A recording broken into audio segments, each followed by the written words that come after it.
Pues el cálculo de las fisuras. Hay unas ciertas estrategias para el cálculo de las fisuras, ¿no? Y luego, pues, las puertas dobles, las ventanas de guillotina, edificios altos con respecto a los bajos, lo que es barlovento, sotavento, los costados y el cambio de dirección.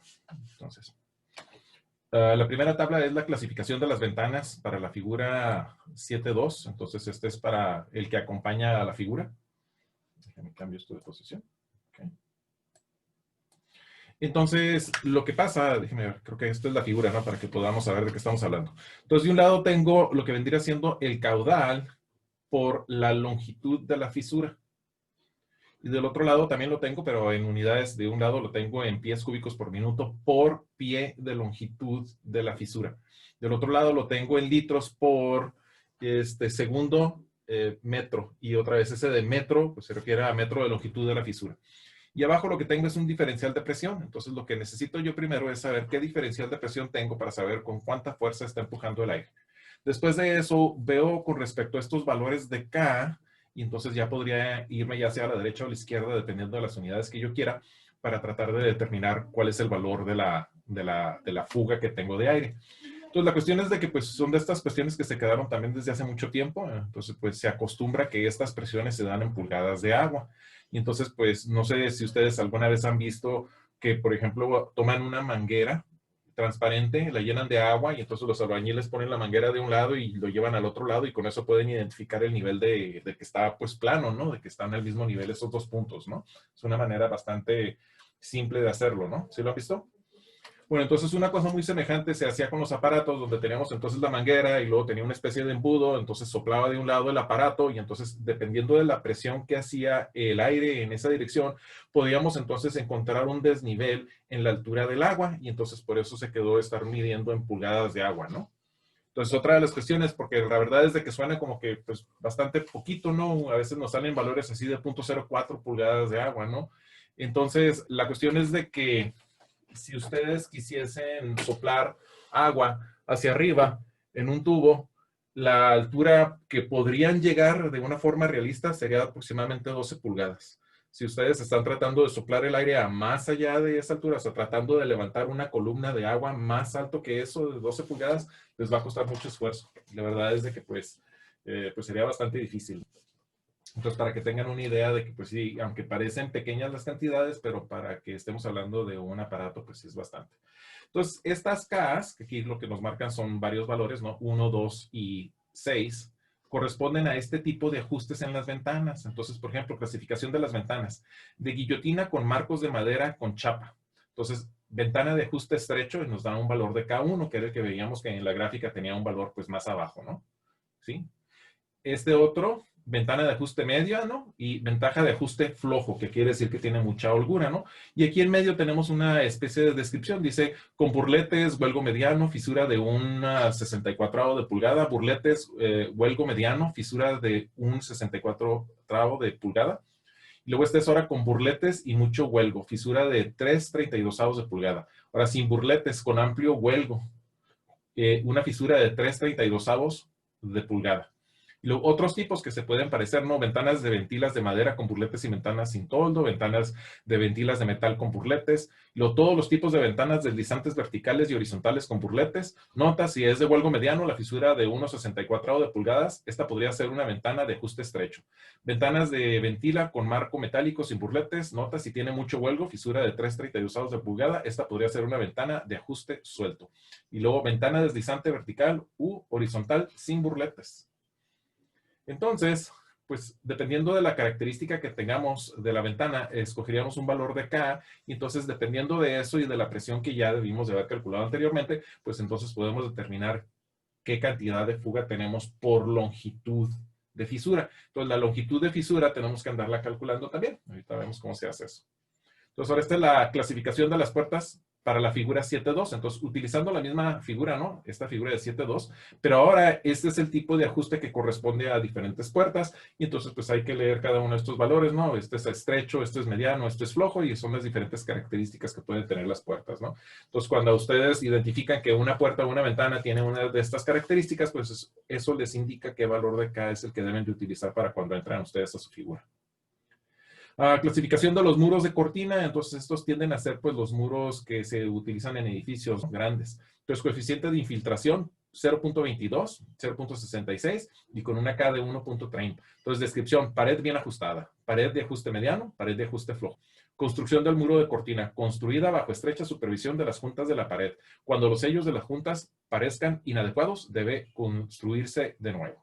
Cuando se utilizan procedimientos de construcción convencionales, y este es el casi clásico que tenemos en México, ¿verdad? Inapropiado control de la calidad de construcción, o si se trata de un edificio viejo que tenga las juntas de las paredes separadas. Entonces, obviamente, si ya tiene grietas, se pueden ver en las paredes, pues entonces quiere decir que ya tenemos bastantes grietas en el material. Esta es la que es infiltración de pared de cortina para un recinto o un piso. Entonces, esto es para más bien como que un piso individual o una casa, ¿no? Y otra vez tenemos nuestros diferentes valores, ¿sí? Y entonces, esta es a la que estábamos haciendo. Y entonces, tenemos a diferentes niveles. Esta es la infiltración a través de las fisuras alrededor de unas puertas de bisagra. Entonces, estas son el tipo de puertas que encontramos a la entrada de los edificios. Son como las que podemos ver en el edificio administrativo del tecnológico o en algunos de los edificios de entradas.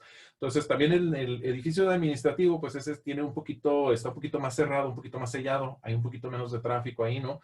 Pero los edificios, por ejemplo, el principal de aulas, el de los 100 y los 200, esas puertas vemos que aunque son de bisagras, pues en realidad no tienen ningún tipo de sello, ¿no? Entonces, esas son extremadamente abiertas, fisura de media pulgada y utilizamos un K de creo que 160 es el valor que le corresponde.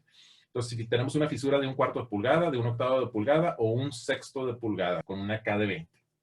Entonces, esta es la infiltración a través de las bisagras. Entonces, entradas y salidas en edificios comerciales. Estas incrementan significativamente la infiltración, porque otra vez están abriendo y cerrando las puertas. Depende de un coeficiente de tráfico, del número de puertas y la disposición y tipo de las puertas, porque dependiendo de cómo estén acomodadas, pues también podemos hacer que tengan un poquito menos de infiltración. Entonces, hay puertas que abren un solo lado directamente hacia el interior del espacio, pero puede haber 2 o más puertas en un lugar, que quiere decir que tenemos así como que una sesión de ventanas.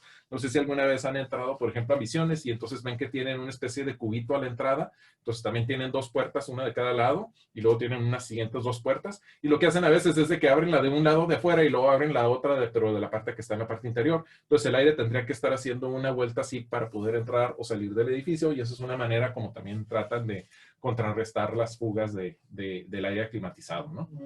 Entonces, las puertas de tipo vestíbulo, como el cubo que les acabo de mencionar, están construidas por 2 puertas en serie y forman una cámara de aire entre ellas, formando una especie de túnel de acceso.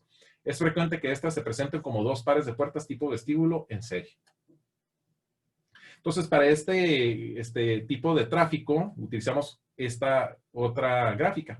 Entonces, esta nos indica que tenemos diferentes valores de C, y entonces, dependiendo de los valores de C, estaríamos viendo cuál vendría siendo la cantidad de infiltración que tenemos. Y otra vez nos está diciendo esta directamente en pies cúbicos por minuto, y esta directamente nos lo está dando en litros por segundo del otro lado. Entonces, pero para saber el valor de CE, pues necesitamos consultarlo de esta otra tabla. Y aquí tienen que tener cuidado, ¿no? Porque aquí en realidad este vendría siendo 4,000, este vendría siendo 6,000, este de aquí vendría siendo 8,000, y 10,000 y 12,000. ¿Sí? Entonces, estos son miles. Ahora, personas por hora que pasan por la puerta. Entonces, si tenemos aproximadamente 100 personas entrando por hora, pues este sería el valor que queremos. Ahora, si tenemos el tipo vestíbulo, o sea, que tenemos 2 series de puertas como haciendo una especie de cubito, pues estas serían las que querríamos, ¿no? Ahora, si nada más abre y directamente ya estamos en el espacio, pues entonces esta corresponde a la curva que está más arriba. Entonces, lo que haríamos es de que por un periodo corto de tiempo, porque normalmente no hay tantas personas entrando a un edificio, saliendo, no todas al mismo tiempo. Eso lo pueden ver, por ejemplo, en el tecnológico a la hora de la entrada, que hay pues digamos a las 8 de la mañana, hay mucho tráfico, es difícil encontrar un estacionamiento.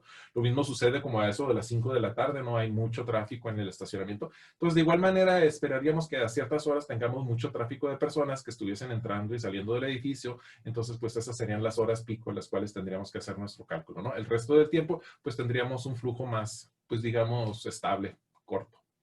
Ahora, bastidores y postigones para las tormentas son diferentes cosas que se les pueden hacer a las ventanas para tratar de hacerlas más resistentes, ¿no? Entonces, estos son de los shooters que utilizan para las tormentas. Entonces, básicamente es una segunda puertecita que se la puede poner sobre la ventana para protegerla de las tormentas.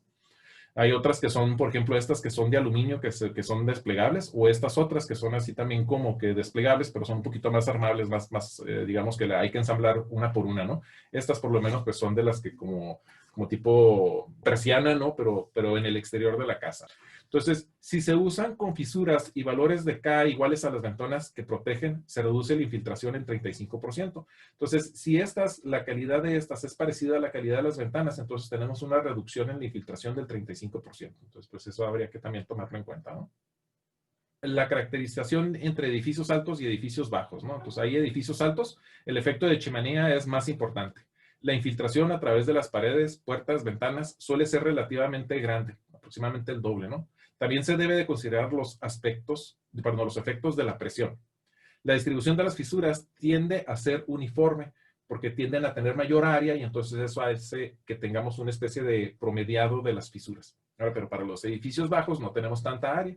Entonces en ellos el efecto de chimenea es más pequeño y pues si es de un solo piso el edificio pues es nulo. La infiltración por las paredes es baja y solo es necesario considerar los efectos del viento y de las fisuras.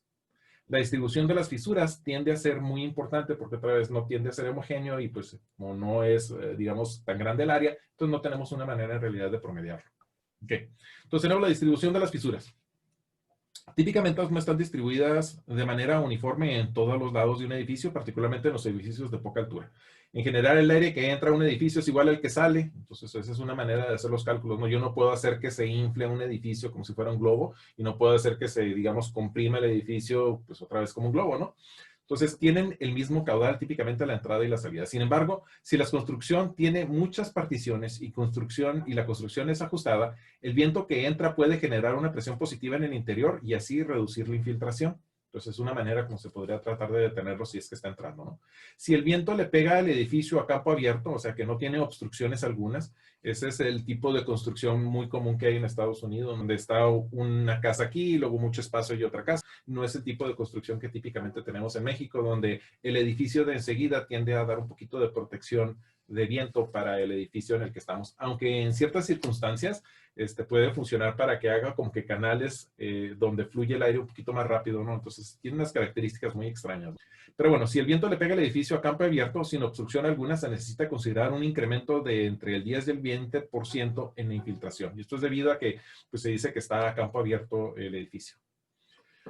En edificios altos, la infiltración se basa en el doble de la longitud de las fisuras identificables de las ventanas y puertas para compensar por las fisuras ocultas.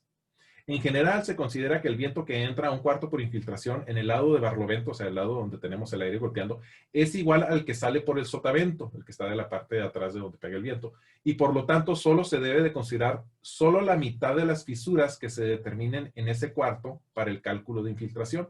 Entonces, obviamente, cuando hacemos todo el edificio, tendríamos pues todas las fisuras de alrededor del edificio. Pero otra vez, si va a entrar de un lado, entonces tiene que salir por el otro. Entonces, no podríamos estar utilizando todas las fisuras para calcular la entrada, porque entonces, ¿cuál es la fisura que estamos utilizando para la salida? Entonces, lo que se hace típicamente es considerar la mitad.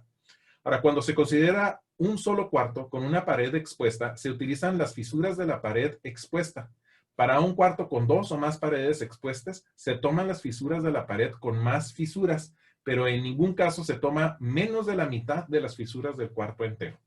Entonces, de aquí tenemos que hacer un cálculo y tenemos que utilizar pues el mayor de los números, ¿no? Si resulta que la mitad de todas las fisuras es más grande que el de una de las caras, pues entonces deberíamos utilizar esa mitad de las fisuras. Suministro del caudal de aire caliente. Entonces, esto se refiere a que cuando nosotros ya hicimos nuestro cálculo, ¿no? Y es muy parecido al cálculo que utilizaríamos también para enfriar, ¿no? Porque pues, es simplemente en vez de agregarle calor, quitarle calor. Pero tomando en cuenta solo el calor sensible sin considerar la humedad, entonces tenemos que el flujo de calor debe de ser igual al flujo másico multiplicado por el calor específico otra vez promediado del aire multiplicado por la diferencia de la temperatura. Y entonces podemos sustituir el flujo másico por lo que viene siendo el flujo volumétrico y dividirlo entre volumen específico. Entonces, pues otra vez tenemos unos valores que se utilizan, entonces, y sus unidades. Entonces, las capacidades típicas de los aparatos domésticos están entre los 10,000 y 20,000 BTUs. Entonces, no sé si ustedes recuerdan cuando estábamos haciendo unos cálculos para el ejercicio de la primera parte de la unidad, pues habíamos visto que teníamos un déficit como de 100,000 BTUs, ¿no? Entonces, otra vez, ese es un número enorme, vendrían siendo 5 de estos aparatos. Y entonces, y eso, pues otra vez, el típico aparato doméstico anda entre los 10,000 y los 20,000 BTUs por hora, que vienen siendo aproximadamente entre 3 y 6 kilowatts.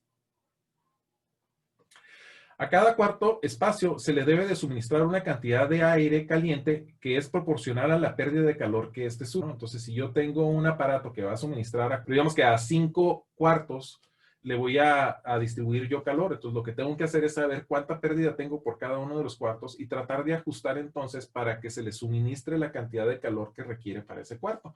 Pero claro que si yo tengo un cuarto que está muy mal construido y es chiquito, entonces le tendría que dar mucho caudal de aire caliente y eso quiere decir que el aire entrando a ese cuarto va a ser extremadamente incómodo, ¿no? Entonces son de las otras cuestiones que tenemos que balancear cuando estamos pues realizando la construcción del edificio, pues para que sea más pareja la distribución del aire y la distribución de las pérdidas o ganancias de calor.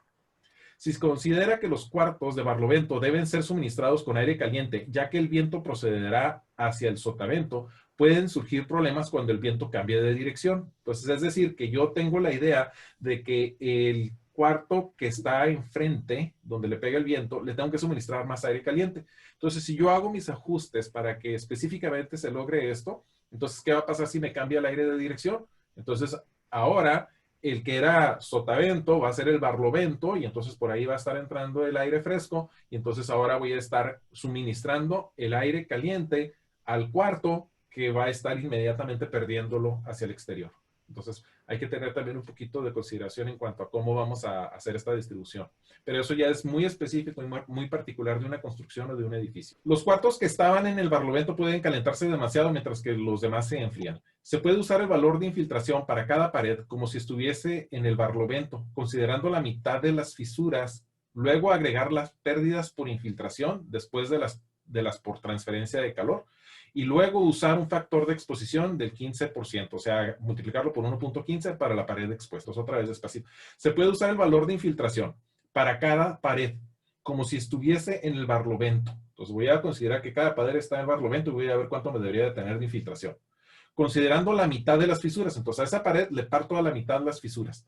Luego le agrego las pérdidas por infiltración después de las por transferencia de calor. Entonces ahora sí ya tengo mis pérdidas por transferencia de calor y ya hice mi cálculo de mis pérdidas por infiltración y luego voy a utilizar a esas dos sumadas, las multiplico por 1.15 para tener una especie de factor de seguridad.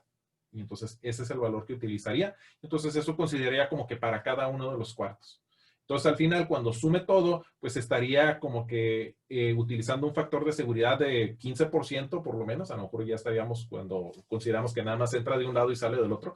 Pero a lo mejor podríamos tener un factor de seguridad ahí como que por un 20-25%, que quiere decir que tengo un aparato que es aproximadamente de 20 a 25% más grande de lo que justamente necesito. Pero esto es porque estoy dejando un poquito de espacio para tener pues algo con qué jugar, ¿no? Ahora, otra vez, los cálculos no los hacemos para el punto extremo, sino que los hacemos para el punto medio, o sea, para el promedio.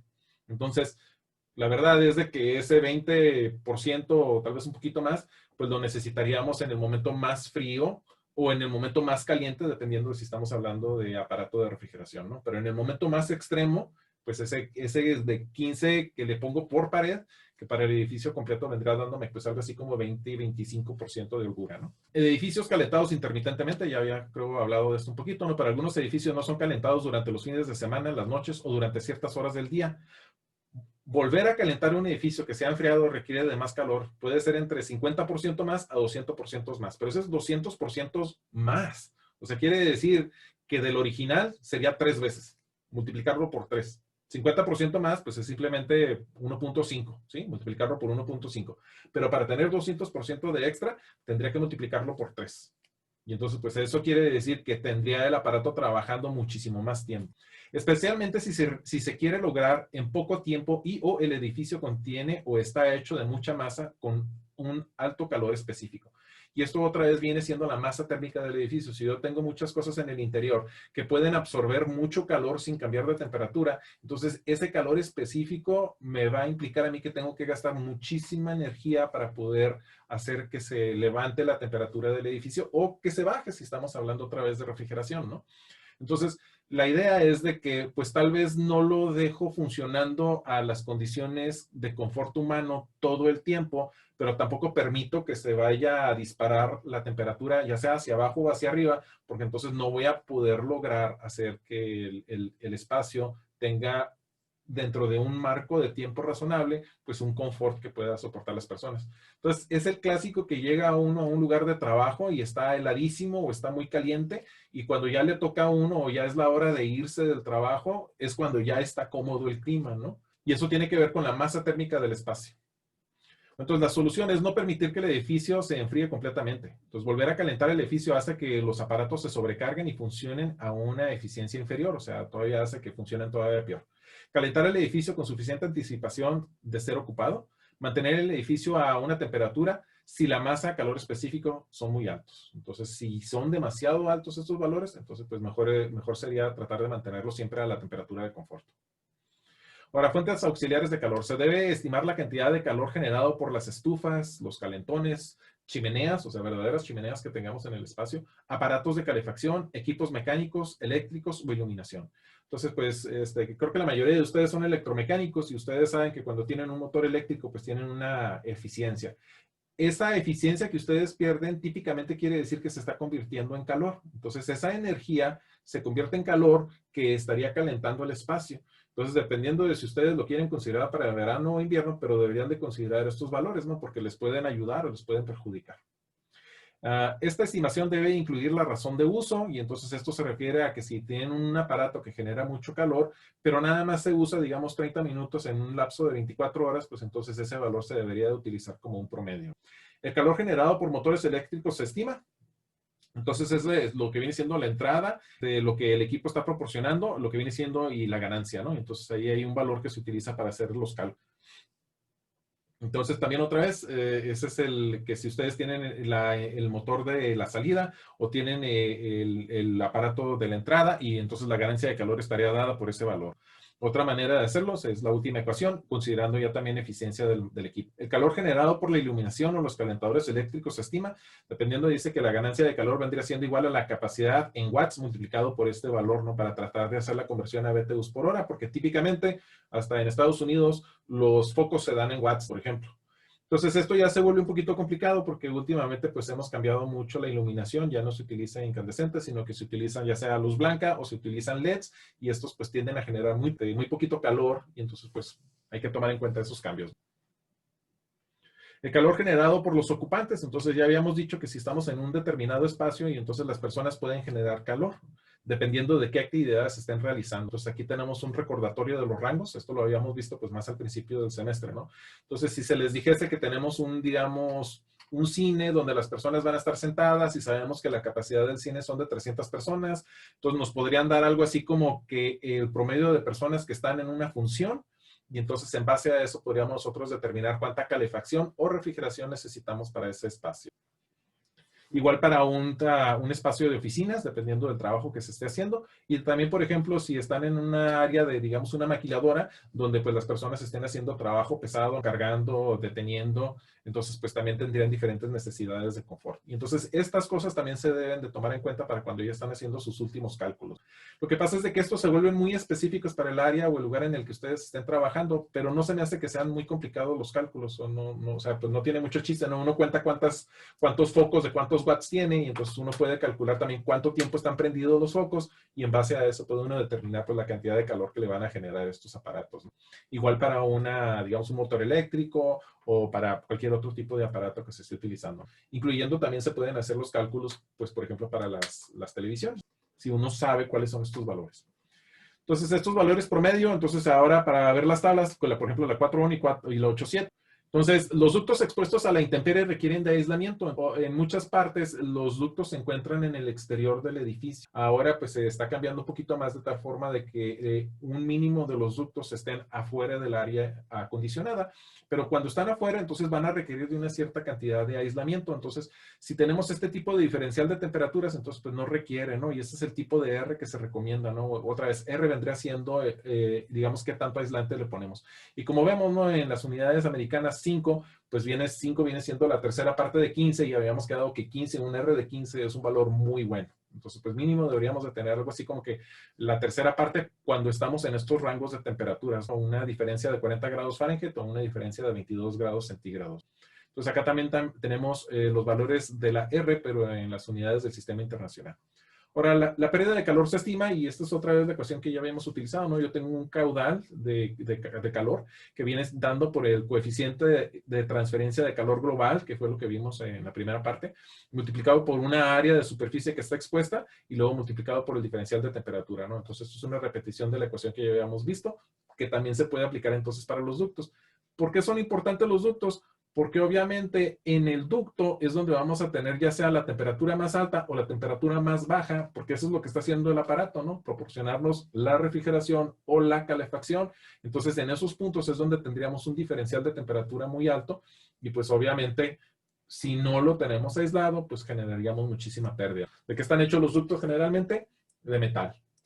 Ahora, si el ducto es largo, se necesita usar la media entre la temperatura de entrada y de salida del ducto. Esto quiere decir que cuando tenemos un ducto muy largo y está expuesto, de este lado, entonces eso quiere decir que la temperatura que hay de un lado, para cuando llega al otro lado, pues ya habrá sucedido algo como un intercambiador de calor, ¿no? Entonces, la temperatura a la salida del aparato no va a ser la misma que la temperatura que tenemos ya cuando la estamos queriendo distribuir. Y entonces eso también se debe tomar en cuenta si no tenemos correctamente nuestros aislantes. Ahora, el consumo energético para la calefacción. Entonces, dependiendo del tipo de aparato que ustedes tengan, es bastante sencillo si ustedes tienen un aparato eléctrico, porque pues de ahí pueden ustedes ver las eficiencias del aparato, le pueden ustedes también tomar lecturas de intensidad de corriente y pueden ustedes determinar cuánta pérdida están teniendo.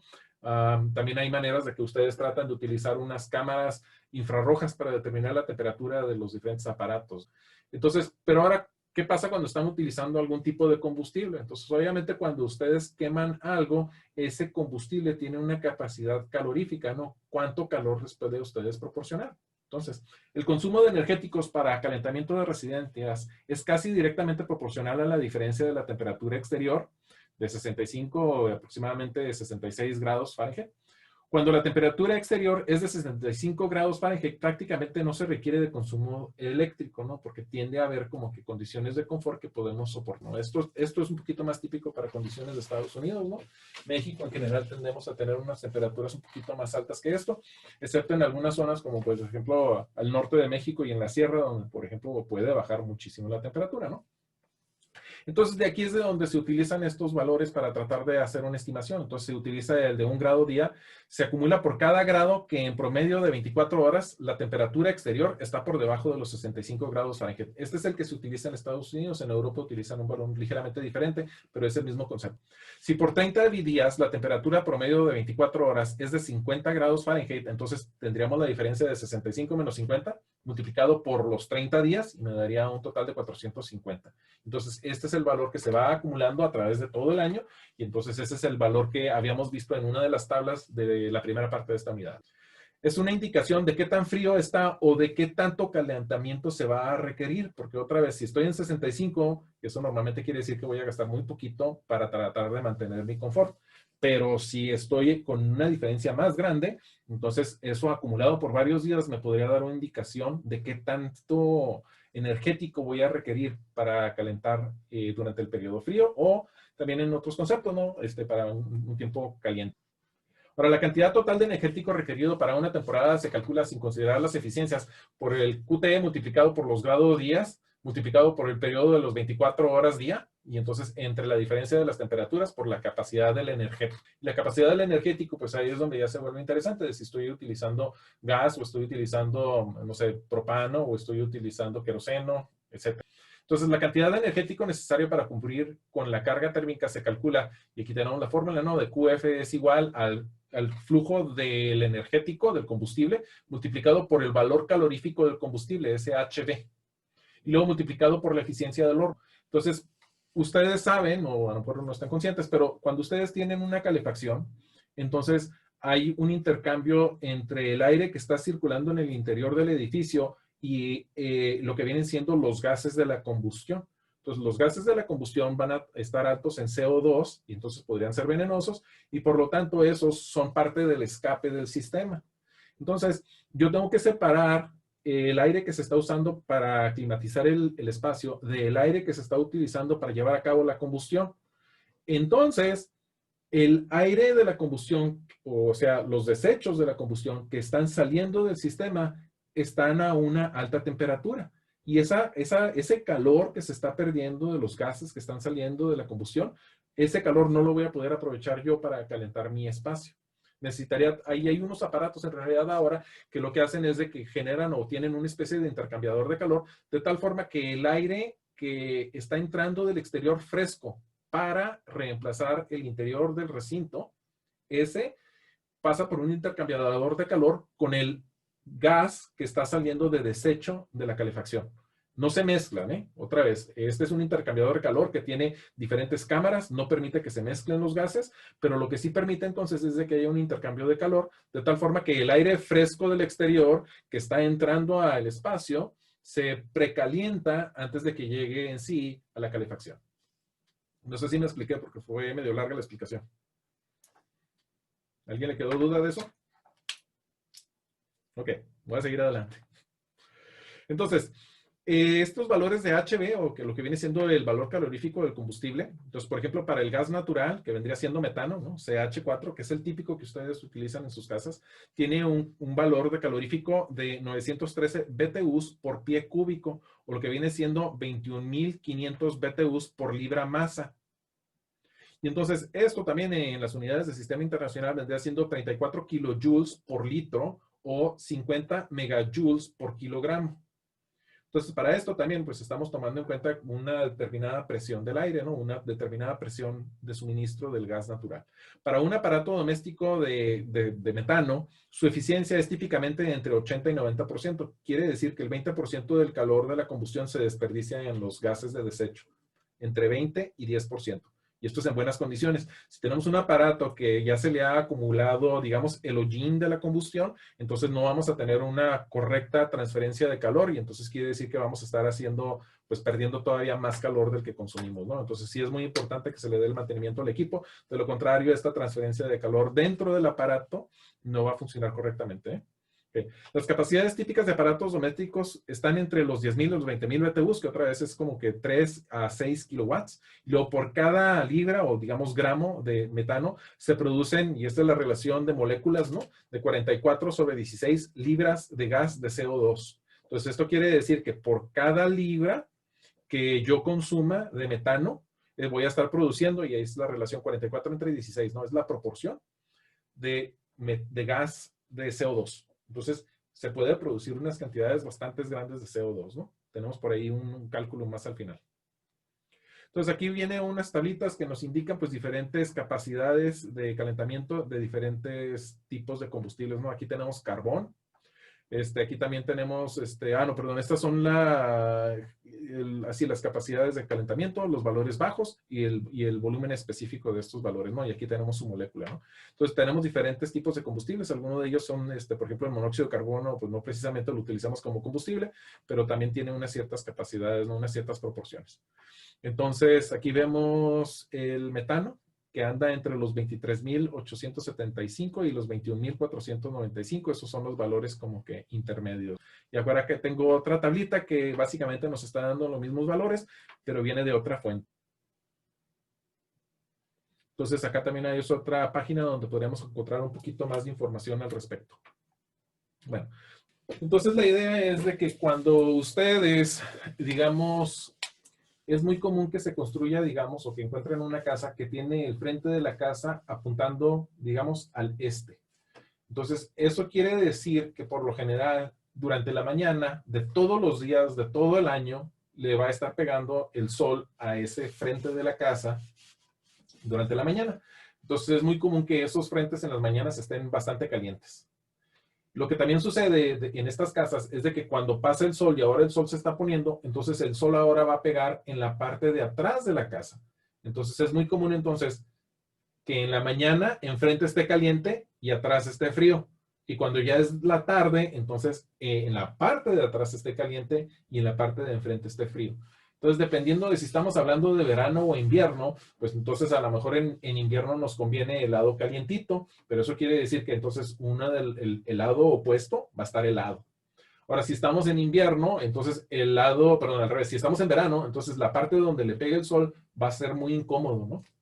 Entonces, por orientación de las casas, pues también depende de cómo la queramos imaginar, ¿no? Típicamente lo que queremos es de que el lado largo de la casa apunte hacia el sur, porque nosotros estamos en el hemisferio norte. Entonces, eso quiere decir que cuando es invierno, a ver si se los puedo poner porque la verdad es que como que tengo al revés aquí la cámara, pero cuando es invierno, entonces el ángulo del sol, no se los voy a... miren aquí mejor. Vamos a ponerlo así. Entonces, cuando es verano, el ángulo del sol pues sería algo así por el estilo. El ángulo de cómo el sol incide estaría muy arriba de nosotros. Pero en invierno la posición del sol es más inclinada. Entonces, si yo tengo una casa cuyo frente apunta hacia el sur, entonces quiere decir que desde una muy buena hora en la mañana hasta una muy buena hora en la tarde, el ángulo del sol va a pegar sobre la parte de enfrente de la casa y va a ayudar a calentarla. ¿Me explico? En el verano, entonces como el sol va a estar muy arriba, entonces eso va a hacer que las caras grandes, típicamente estoy hablando de esta como si fuera la cara sur y esta como si fuera la cara norte, entonces estas caras en el verano no van a recibir tanto sol. Y como están angostos la parte este y la parte oeste de la casa, entonces estos lados van a recibir el sol en la mañana, pero es tan pequeña el área que entonces no va a generar que tengamos tanta ganancia de calor dentro de nuestro edificio. Entonces es una manera como podríamos tratar de compensar esto. Aparte de eso, se pueden poner, así como vemos en esta imagen, ¿no? Que tenemos ahí un árbol enfrente. Entonces, este árbol pues no da mucha sombra, pero si tenemos un árbol más grande, entonces aparte de que sirve para frenar el viento, y eso también va a hacer entonces que tengamos menos infiltración. También el hecho de que tengamos ese árbol en el verano nos va a proporcionar sombra y entonces el sol va a calentar menos a nuestra vivienda. Otra de las cuestiones que se pueden agregar es, por ejemplo, aquí vemos que tiene poquitas plantas. Entonces, estas lo que hacen también es de que de cierta manera van a frenar al viento y entonces también de cierta manera van a frenar la infiltración. Entonces, hay casas donde, pues, por ejemplo, tienen madreselvas o tienen pinos enfrente. Entonces, mientras más vegetación tengan en la parte alrededor de la casa, pues más los va a proteger de que haya infiltración. También el hecho de que la vegetación tiende a bajar un poco la temperatura. Entonces, especialmente en el verano, cuando está verde la vegetación, tiende a bajarle la temperatura al edificio y entonces, pues, lo hace que sea más fácil de acondicionar.